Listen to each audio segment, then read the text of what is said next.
ನಮಸ್ತೆ ನನ್ನ ಪ್ರಿಯ ವೀಕ್ಷಕರೇ, ನಮ್ಮ ಲಕ್ಷ ಚಾನಲ್ಗೆ ಸ್ವಾಗತ. ವೀಕ್ಷಕರೇ, ಇವತ್ತು ನಾವು ಈ ಯಂತ್ರ ಮಂತ್ರ ತಂತ್ರ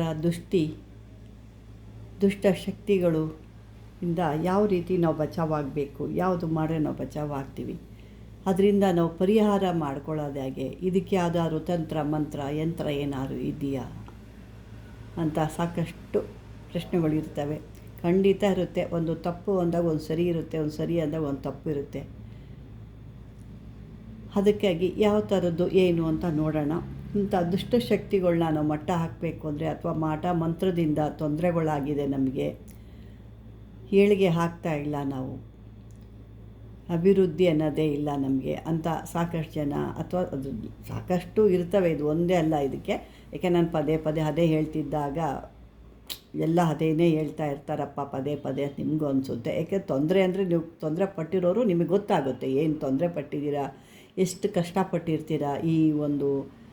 ಈ ತಂತ್ರ ಮಂತ್ರಕ್ಕೆ ಒಳಗಾದವ್ರ ಕಷ್ಟಗಳು ನೋಡಲಿಕ್ಕಾಗಲ್ಲ, ಅಷ್ಟು ಇದಾಗಿ ಕಷ್ಟಪಟ್ಟಿರ್ತಾರೆ ಅವರು. ಯಾವುದೇ ರೀತಿ ಜೀವನದಲ್ಲಿ ಒಂದು ಬೆಳವಣಿಗೆ ಅನ್ನೋದಿರಲ್ಲ ಅವರಿಗೆ. ಅಂಥವ್ರಿಗಾಗಿ ಮತ್ತು ದೇಹದಲ್ಲಿ ಭಾಳ ಜರ್ಜಿರ್ತಿರುವಾಗಿ ನೋವಾಗಿರುತ್ತೆ, ಮೈ ಎಲ್ಲ ದೇಹ ಎಲ್ಲ ಅವ್ರಿಗೆ ಅಷ್ಟು ಬಾಧೆ ಇರುತ್ತೆ. ರಾತ್ರಿ ಎಲ್ಲ ನಿದ್ದೆ ಬರೋದಿಲ್ಲ, ಮನಸ್ಸು ಒಂದು ರೀತಿ ಚಂಚಲವಾಗಿ ಅಲಿತಾ ಇರುತ್ತೆ, ಯಾವುದೂ ಕೆಲಸ ಮಾಡಲಿಕ್ಕೂ ಅವ್ರ ಮನಸ್ಸಲ್ಲಿ ಬರೋದಿಲ್ಲ. ಹಣ ಕೊಟ್ಟಂಥ ಹಣ ವಾಪಸ್ ಬರೋದಿಲ್ಲ, ಅಥವಾ ನೀವು ಸಾಲ ಮಾಡಿರ್ತೀರ ಅದನ್ನು ತೀರ್ಸೋಕ್ಕೆ ಅವ್ರಿಗೆ ವಾಪಸ್ ಕೊಟ್ಟು ಅವ್ರು ಋಣಮುಕ್ತರಾಗಬೇಕು ಅಂದರೂ ಕೂಡ ಆಗೋದಿಲ್ಲ. ಇನ್ನು ಇದರಲ್ಲೇ ಇರ್ತೀವಿ. ಇದನ್ನೆಲ್ಲ ತೀರ್ಸೋದು ಯಾವಾಗ ನಮಗೆ? ನಮ್ಮ ಹಣೆ ಬರ ಏನು ಈ ರೀತಿ ಆಗಿದೆ ಅಂದ್ಕೊಳ್ಳಂಗಿದ್ರೆ ಖಂಡಿತ ಹಣೆ ಬರ ಚೆನ್ನಾಗಿರುತ್ತೆ ನಮ್ಮದು, ಯಾವುದೂ ಅಷ್ಟಿರೋದಿಲ್ಲ. ಆದರೆ ನಾವು ಕೆಲವೊಂದು ಮಾಡ್ಕೊಳ್ಳೋ ಅಂಥದ್ರಲ್ಲಿ ನಮ್ಮ ಹಣೆ ಬರ ನಾವು ಕೂಡ ಸರಿ ಮಾಡ್ಕೋಬೋದು. ಅದಕ್ಕಾಗಿ ಒಂದು ಪ್ರಯೋಗ ಇರುತ್ತೆ. ಇದೊಂದು ಸುದರ್ಶನ ಬ್ರಹ್ಮಾಸ್ತ್ರ ಅಂತ ಹೇಳ್ತೀವಿ. ಇದೊಂದು ಬ್ರಹ್ಮಾಸ್ತ್ರ ಮಂತ್ರ ಅಂತಲೇ ಹೇಳಬೇಕು. ಈ ದುಷ್ಟ ಶಕ್ತಿಗಳಿಗೆಲ್ಲ ಇದು ಬ್ರಹ್ಮಾಸ್ತ್ರನೇ. ಈ ಬ್ರಹ್ಮಾಸ್ತ್ರಕ್ಕೆ ನಾವು ಒಂದು ಮಂತ್ರ ಅಂತ ಬರುತ್ತೆ.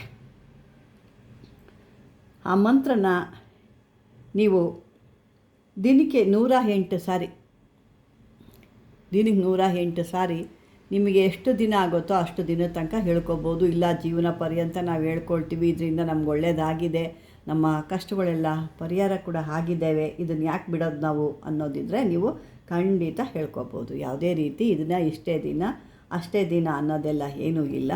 ಇದನ್ನು ಮಂತ್ರಗಳನ್ನ ನೀವು ಹೇಳ್ಕೊಳ್ತಾ ಇದ್ರೆ ಸಾಕು, ಬೇರೆ ಏನೂ ಮಾಡ್ಕೊಳ್ಳೋದು ಬೇಡ. ನೀವು ಈ ಒಂದಿಷ್ಟನ್ನು ನೀವು ಮಾಡಿಕೊಂಡ್ರೆ ನಿಮಗೆ ನಿಮ್ಮಲ್ಲಿರುವಂಥ ದುಷ್ಟಶಕ್ತಿಗಳಿರ್ಬೋದು, ಮಾಟ ಮಂತ್ರಗಳು ಮಾಡಿರ್ಬೋದು, ಕೆಲವೊಂದು ಕೆಟ್ಟು ಒಂದು ಜಾತಕನೇ ಇದ್ದರೂ ಕೂಡ ಇದರಿಂದ ನಿಮಗೆ ಒಳ್ಳೆಯದಾಗುತ್ತೆ. ಬನ್ನಿ ಇವಾಗ ಆ ಒಂದು ಮಂತ್ರದ್ದು ಏನು ಯಾವ ರೀತಿ ಬರುತ್ತೆ ಅಂತ ಕೇಳ್ಕೊಳ್ಳೋಣ. ಓಂ ನಮೋ ಸುದರ್ಶನ ಚಕ್ರಾಯ ಮಹಾಚಕ್ರಾಯ ಶೀಘ್ರ ಅಗಚ್ಚ ಪ್ರಕಟಾಯ ಮಮ. ನಿಮ್ಗೆ ಯಾರು ಶತ್ರು ಇದ್ದರೆ ಮಮ ಶತ್ರು ಅವ್ರ ಹೆಸ್ರು ಹಾಕ್ಕೊಳ್ಳಿ. ಮಮ ಶತ್ರು ಅಮುಕ ಅಂತ ಹೇಳ್ತೀನಿ ನಾನು, ಅವರ ಹೆಸರನ್ನ ಹಾಕ್ಕೊಂಡು ಶತ್ರು ಕಾಟಯ ಮಾರಯ ಜ್ವಾಲಯ ವಿಧ್ವಂಸಾಯ ಛೇದಯ ಮಮ ಸರ್ವತ್ರ ರಕ್ಷಯ ಹುಂ ಫಟ್ ಅಂತ ಹೇಳಬೇಕಾಗುತ್ತೆ. ನಂತರ ಓಂ ನಮೋ ಬ್ರಹ್ಮಾಯ ನಮಃ ಸ್ಮರಣ ಮಾತ್ರೇಣ ಶೀಘ್ರ ಅಗಚ್ಚ ಅನ್ನೋದು ಕೂಡ ಬರುತ್ತೆ. ಇದನ್ನು ಸಾಧ್ಯ ಆದರೆ ನಾನು ಡಿಸ್ಕ್ರಿಪ್ಷನಲ್ಲಿ ಹಾಕಿರ್ತೀನಿ. ಏನಾದ್ರು ಇದು ಮಂತ್ರ ಕ್ಲಿಯರಾಗಿ ಬಂತು ಅಂದರೆ ಡಿಸ್ಕ್ರಿಪ್ಷನಲ್ಲಿ ಹಾಕಿರ್ತೀನಿ, ನೋಡ್ಕೊಳ್ಳಿ.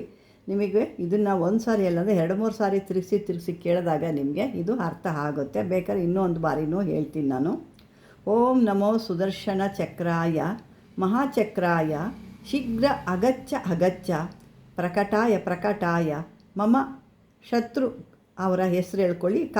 ಕಾಟಯ ಮಾರಯ ಜ್ವಾಲಯ ವಿಧ್ವಂಸಯ ಛೇದಯ ಮಮ ಸರ್ವತ್ರ ರಕ್ಷಯ ಹುಂ ಫಟ್ ಅಂತ ಹೇಳಿ ಮತ್ತು ಲಾಸ್ಟಲ್ಲಿ ಬ್ರಹ್ಮಾಸ್ತ್ರ ಮಂತ್ರ ಅಂತ ಒಂದು ಬರುತ್ತೆ. ಅದು ಬಂದು ಓಂ ನಮೋ ಬ್ರಹ್ಮಾಯ ನಮಃ ಸ್ಮರೇಣ ಮಾತ್ರೇಣ ಶೀಘ್ರ ಅಗಚ್ಚ ಅಗಚ್ಚ. ನೋಡಿದ್ರೆ ಸ್ಮರೇಣ ಮಾತ್ರ ಅಂದರೆ ನೆನೆಸಿದ ತಕ್ಷಣ, ನಿಮ್ಮ ಒಂದು ಮಂತ್ರ ನೆನೆಸಿದ ತಕ್ಷಣ ನಮಗೆ ಶೀಘ್ರವಾಗಿ ಎಲ್ಲ ತೊಂದರೆಗಳು ಹೋಗುತ್ತೆ ಅನ್ನೋದು ಇದರ ಅರ್ಥ ಇರುತ್ತೆ.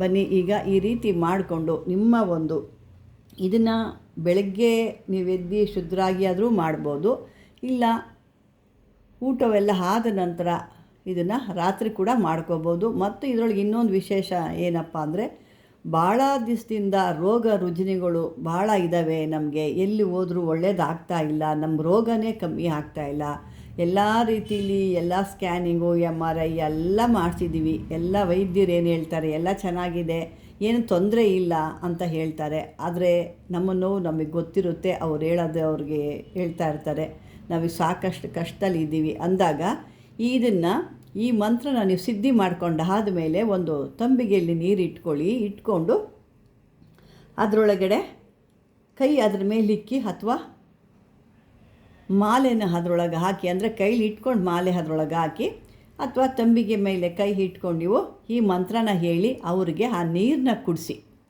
ಅದರಲ್ಲಿ ಅಷ್ಟು ಪವರ್ ಇರುತ್ತೆ, ಆ ನೀರಲ್ಲಿ ಅಷ್ಟು ಪವರ್ ಇರುತ್ತೆ. ಯಾರು ಕಟ್ಟಾಕಿದ್ರು ಕೂಡ, ಯಾರ ತೊಂದರೆ ಮಾಡಿದರೂ, ಯಾರಾದರೂ ನಿಮಗೆ ಯಾವುದೇ ರೀತಿ ತೊಂದರೆ ಕೊಟ್ಟರು ಆ ನೀರು ಕುಡಿದಾಗ ನಿಮ್ಮ ಎಲ್ಲ ರೀತಿಯ ಒಂದು ನೋವುಗಳಾಗಲಿ, ದೇಹದ ನೋವುಗಳಾದರೂ ಪರವಾಗಿಲ್ಲ, ಮಾಟ ಮಂತ್ರದಿಂದ ದೇಹ ಕಟ್ಟಾಗಿದ್ದರೂ ಪರವಾಗಿಲ್ಲ, ಈ ಮಂತ್ರ ಹೇಳಿ ಅವ್ರಿಗೆ ನೀರು ಕುಡಿಸ್ತಾ ಇದ್ದರೆ ನೀವು ಯಾವುದೇ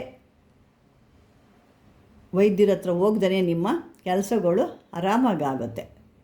ವೀಕ್ಷಕರೇ, ಈ ಒಂದು ಅದ್ಭುತವಾದಂಥ ಪ್ರಾಚೀನವಾದಂಥ ಯಂತ್ರ ಮಂತ್ರ ತಂತ್ರಗಳು ನಾವು ನೋಡಿದಾಗ ಕೆಲವೊಂದನ್ನ ಇಷ್ಟು ಈಸಿಯಾಗಿ ಮಾಡ್ಕೋಬೇಕಾ ಅನ್ನೋದಿರುತ್ತೆ. ನಿಮಗೆ ಹತ್ರ ಬೇಕಾದರೆ ಸುದರ್ಶನ ಚಕ್ರ ಇತ್ತು ಅಂದರೆ ಅದರ ಮೇಲೆ ಅದನ್ನು ಚೆನ್ನಾಗಿ ಶುದ್ಧ ಮಾಡಿ ಒಂದು ತಟ್ಟೆಯಲ್ಲಿಕ್ಕಿ ಅದರ ಮೇಲೆ ನೀರಿನ ಅಭಿಷೇಕ ಮಾಡಿ ನೀವು ಕೂಡ ನೀರು ಕೊಡಿಸ್ಬೋದು.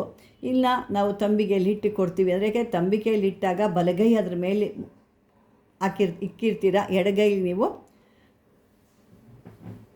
ಮಂತ್ರ ಹೇಳಲಿಕ್ಕಾಗಲ್ಲ, ಅಂದರೆ ಆ ಒಂದು ಮಾಲೆನ ಎಡಗೈಲಿ ತಿರ್ಗ್ಸೋಕ್ಕಾಗಲ್ಲ. ಹಾಗಾಗಿ ನೀವು ಇದನ್ನು ಒಂದು ಸುದರ್ಶನ ಚಕ್ರ ನಿಮ್ಮ ಅಲ್ಲಿ ಏನಾದರೂ ಇತ್ತು ಅಂತಂದರೆ ಅದನ್ನು ಒಂದು ತಟ್ಟೆಯಲ್ಲಿಡಿ, ಅಂದರೆ ಎಂಜಿಲ್ ತಟ್ಟೆಲೆಲ್ಲ ದೇವರ ಒಂದು ಪೂಜೆಗಾಗಿ ಇಟ್ಟಂಥ ಒಂದು ತಟ್ಟೆಯಲ್ಲಿ ಇಟ್ಟುಬಿಟ್ಟು ಅದರಲ್ಲಿ ಹಾಲೊಂದು ನೀರೊಂದು ಏನು ಅಭಿಷೇಕ ಮಾಡ್ತಿರಲ್ವ, ಹಾಲು ಮೊಸರು ಸಕ್ಕರೆ ಎಲ್ಲ ಹಾಕಿ ಆದರೂ ಮಾಡ್ಬೋದು, ಇಲ್ಲ ಬರೀ ನೀರಿನಲ್ಲಿ ಆದರೂ ನೀವು ಮಾಡಿಕೊಡ್ಬೋದು. ಅವರಲ್ಲಿ ಎಂಥದ್ದೇ ಇದ್ದರೂ ಅದು ಅವರಿಂದ ದೂರ ಆಗುತ್ತೆ. ಯಾವುದೇ ತೊಂದರೆಗಳಿದ್ದರೂ ಇದರಿಂದ ಅವರಿಗೆ ರಕ್ಷಣೆ ಸಿಗುತ್ತೆ. ಯಾಕೆ ಸುದರ್ಶನ ಚಕ್ರ ಅಂದರೆ ಏನು ಅಂತ ಗೊತ್ತಿದೆಯಲ್ವ ನಿಮಗೆ, ಅಷ್ಟು ಅದ್ಭುತವಾದಂಥ ಆ ಚಕ್ರ ಇದು.